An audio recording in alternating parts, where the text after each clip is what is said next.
Hey everyone, just a quick heads up before I start the review, there will be spoilers. Also, there will be general Star Wars jargon that I will not explain, because then we'd be here all day. So if you don't want to find out what happens in Star Wars Episode 3, Revenge of the Sith, you should probably click off now. For those that remain, here's the review. Whoa! Howdy folks, welcome back to yet another review.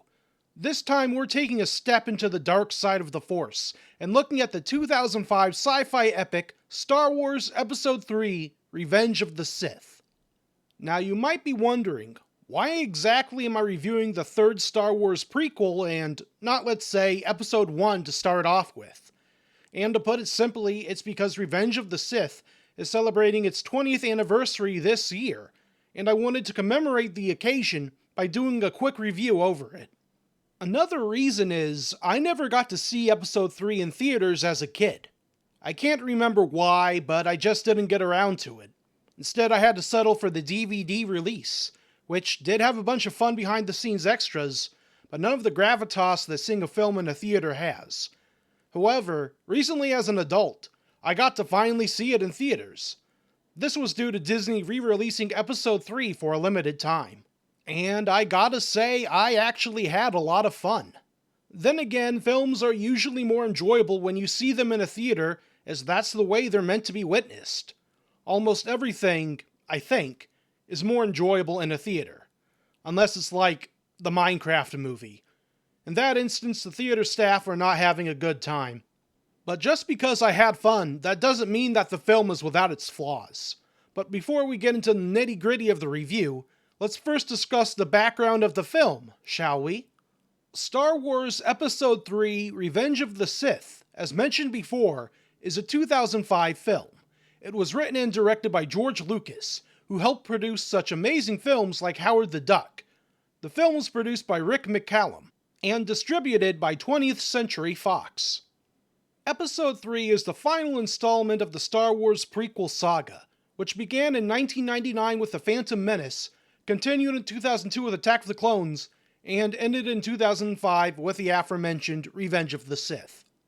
Initial ideas for Revenge of the Sith go all the way back to 1983 with a novelization of Return of the Jedi mentioning a battle between Obi-Wan and Darth Vader ending in the Sith Lord falling into a molten pit. According to Wikipedia, Episode 3's screenplay was worked on well before Episode 2's, signifying that the film would be much grander in scale. But this grander scale was eventually reduced in size quite a bit, instead being in the final days of the Clone Wars as we watch the protagonist, Anakin Skywalker, eventually become seduced by the dark side of the Force. Principal photography for the film was finished in 2003, with additional scenes being filmed in 2004. The 140-minute-long film was released May 19, 2005 in the United States. The film, whose budget was $113 million, would go on to rake in an estimated $868.4 million in the box office. This, of course, does not include merchandise sales, which I'm sure further boosted the film's overall money-making potential. Merchandising.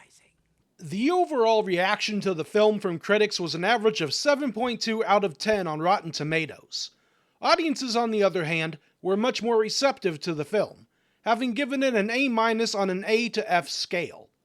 Many folks seem to agree that it was the strongest of the three prequels, but that it still suffered from similar pitfalls that the other films were susceptible to. There is so much more that I could say about the behind the scenes of the film, but then we'd be here all day. So instead, let's get into the story of the film, shall we? According to the website IMDb, the story is as follows. As the Clone Wars near its end, Obi-Wan Kenobi pursues a new threat, while Anakin Skywalker is lured by Chancellor Palpatine into a sinister plot for galactic domination. And overall, this is a pretty good summary for the film. I could go into more detail such as discussing every little battle and scene, but instead I'll just give my overall thoughts on the story. Personally, I thought the story for the film was pretty decent, if a bit flawed. I think the overall overarching narrative of watching Anakin Skywalker falling towards the dark side was done well. Lucas seemed to put a lot of thought into arranging the pieces just right with the setup from the previous two films to help us understand how someone goes from being a pure-hearted knight into a man who literally slaughters younglings. Okay, maybe we didn't need the youngling slaughter scene, but yeah, the story as far as Anakin's downfall is concerned is pretty well fleshed out. This was by far the darkest Star Wars film to date. After all, it was the first Star Wars film at the time to have received a PG-13 rating by the MPAA. The beginning starts off relatively lighthearted with a neat space dogfight and a few droids getting chopped up, but as soon as Dooku's head goes bye-bye, that's when things start to get more serious and dark. And I really like that direction. We saw glimpses of it in the previous two films, but now this darkness and anger is at the forefront. The audience is tricked by the trailers into thinking that this will be another fun space romp, when in reality they are going to see a tragedy take place on screen. Imagine being a kid at the time and watching all these cool Jedi that you bought the action figures for get gunned down. Yeah, that was me. I was that kid when I first saw the DVD. But I gotta say that my biggest problem with the film's story is what critics at the time also had. And that's that the dialogue wasn't very good. And most of the dialogue that I had a problem with came from Anakin himself. Now, I'm not saying that Anakin's actor Hayden Christensen is bad at what he does. I don't believe in bad actors. But I do believe in bad direction and bad writing.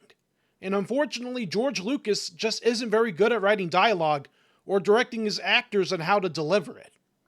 In fact, this brings me to my next section, which is my thoughts on the characters. As far as I'm concerned, the characters are all decent. Hayden Christensen tries his best with the dialogue he's given, but his physical performance, I have to say, was executed quite well. And as for Obi-Wan, well, I'm just gonna say that Ewan McGregor does a much better job at navigating the material that he is given. Towards the end, you can really feel his pain as he watches his Padawan and friend become this horrible monster. It's heartbreaking, and after having seen some of the behind-the-scenes footage, you can really appreciate how he tried to bridge the gap between his version of Obi-Wan and Alec Guinness's version.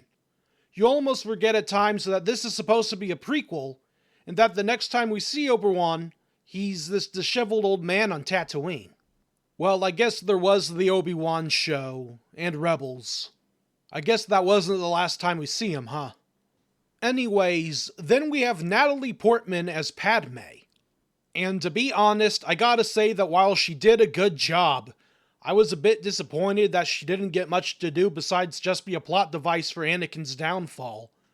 Which is a shame because she's like the only prominent female character in the entire film, and she doesn't really get to do much. Hate on Attack of the Clones all you want, but at least she got more to do in that movie. And the final character I want to highlight is played by Ian McDiarmid. I know it's hard to believe, but wow. I couldn't imagine that the kindly old Senator Palpatine was actually an evil Sith Lord the whole time. Okay, sarcasm aside, Ian was fantastic in his role. Every scene that had Palpatine in it was an absolute blast. This character just loves being evil for the sake of being evil. Every wicked cackle, every one-liner, every single bolt of lightning that he hurls is just a treat to behold. He was the only character in the film that took Lucas's flawed dialogue and actually made it work. It probably helps that Ian is a professionally trained Shakespearean actor. Flight was a f***ing nightmare, man. My stupid tray table broke and I ended up with a gallon of coffee in my crotch. It's like dunking my wang in hot lava. Something you have some experience with, I guess, huh? Right? Yeah. As we continue, I want to highlight the action and fight scenes of the film. I personally thought that they were a ton of fun to experience, with my personal favorite being the big Mustafar fight scene between Anakin and Obi-Wan. In fact, I'm pretty sure that fight was everyone's favorite. But anyways, it's just great to watch droids get sliced apart, ships exploding, and even seeing R2-D2 get in on the action a bit. I think out of all the prequels, it has the most memorable battles. I guess Lucas really wanted to go out with a bang. In fact, the CGI that was used throughout the film seems to hold up pretty well. I mean, sure, it's obvious when a background uses a green screen, but it was still a nice looking background. And you'd be surprised to know that the sets were still practically built for the film, but they were just enhanced by CGI. I guess George really wanted to go all in on the digital craze and make whatever couldn't be accomplished in reality with good old graphics. The only limits he probably had was time and budget, and even then it seems like he stretched those to their absolute limit. If I had one major complaint, it would be that every clone in the film was made with CGI. I'm sure it probably helped keep the cost of costumes down, but in hindsight, it is really weird to see that none of them were practical at all. Speaking of practical, I think this film doesn't get enough credit for the practical effects that it utilized. I watched a documentary recently on the effects used for the film, and I was surprised to see just how many aliens in the film were actually costumes. They had at least 5 to 6 Wookiee costumes made, and several aliens utilized animatronic components for believable mouth movements. I'll leave a link to the documentary in the description for anyone who wants to see it. Now, another thing that I want to point out that doesn't get a lot of love are the costumes used in this film. I think that the costuming department did excellently at creating a hugely expansive wardrobe that was utilized by folks of all sorts of shapes and sizes. It was also a great idea to have Obi-Wan and Anakin have contrasting costumes to signify their alignments in terms of the Force and morality. Sure, it's pretty simple, but it's always nice to have an instantly recognizable character design that will make folks go, "Yep, that's a good guy," or "Yep, that's the bad guy." Finally, let's talk a little bit about the music. I mean, where do I even begin? It's a legendary composition by the John Williams. The man is an absolute legend when it comes to conducting music. His orchestral arrangements for this film range from fun and lighthearted to sinister, and some songs even help accentuate the drama that unfolds as we watch Anakin succumb to evil. I can't say enough nice things about the score. It's by far the best part of the film for me, and probably for most people too. I didn't pay for a movie ticket, I paid for a concert with a movie included, when you think about it. So overall, Star Wars Episode 3 Revenge of the Sith is, I think, a well-executed film with a few drawbacks. The biggest flaw this film has is its dialogue, and that's a bad thing to have for a film that needs to explain to the audience what exactly is going on.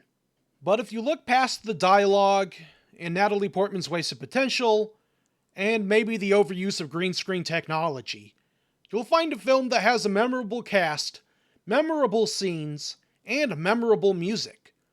Is it the end-all be-all of cinema? No. But as far as the prequel films are concerned, it is by far the best. Which is hard for me to admit since Episode 1 is usually my favorite of the prequels. But having seen this on the big screen, I had to change my mind. Revenge of the Sith was, for a while, considered to be the final mainline Star Wars film we'd ever see. And as an ending, I think it makes for a good beginning for the original trilogy. It sets everything into place, even things that maybe we didn't need to see an explanation for.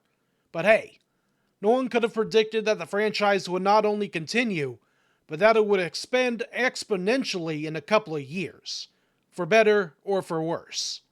But at the end of the day, there's no other film that gives that same feeling that Episode 3 does. And for that, I'm gonna have to say that you should see it. Preferably after seeing the other 2 prequels first, that is. And just remember, if some old man comes up to you asking if you want to hear the tale of Darth Plagueis the Wise, you should probably not listen to him. Or do listen and gain the voice of James Earl Jones. That does seem like a nice bonus. Howdy folks, thank you so much for watching this video. I've only ever reviewed one Star Wars film before this one, and that was The Clone Wars. And boy howdy, I like to think my writing skills have advanced a bit since then. Revenge of the Sith wasn't originally what I had planned for my next review, but I couldn't let the occasion slip me by. For my next review, I'll just go on ahead and outright state it. I'll be reviewing Shogun Assassin. I figured, hey, I could review Lone Wolf and Cub Sword of Vengeance. Or I could just review the English dub re-edit of the first two films instead.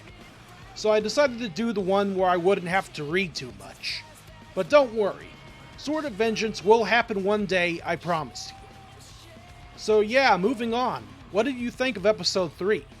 Did you see it when it first came out? What did you think of it?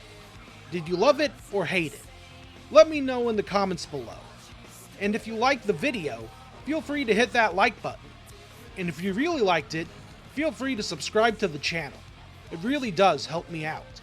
With all that said, I hope you all have a wonderful day.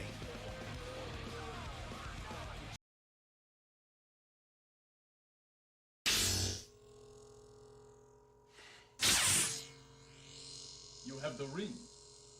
And I see your Schwartz is as big as mine. Now let's see how well you handle it.